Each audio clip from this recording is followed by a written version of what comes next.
La situation française en matière de mode de gestion de l'eau se caractérise essentiellement par deux choses.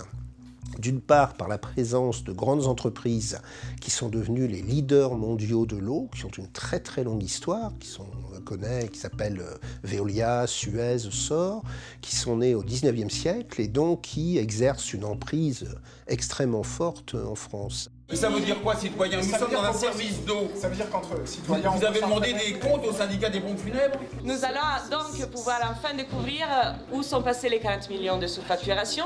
Et nous allons pouvoir nous assurer que pour les prochains contrats, il n'y aura plus ces 40 millions de sous-facturation. Donc. Certainement, madame.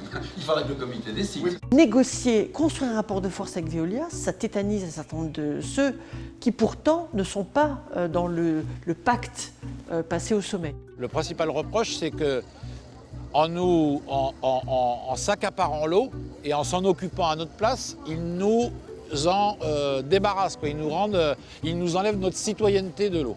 Certains voudraient en faire une question technique.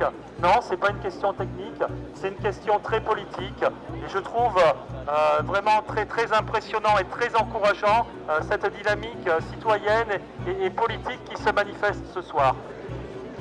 Évidemment, quand vous êtes un lanceur d'alerte, comme on ne les appelait pas à l'époque, mais comme on les appelle aujourd'hui, ça évidemment m'attirer des ennuis. Il faut avoir des réseaux, il faut avoir quelques personnes comme Madame Mitterrand qui vous protègent.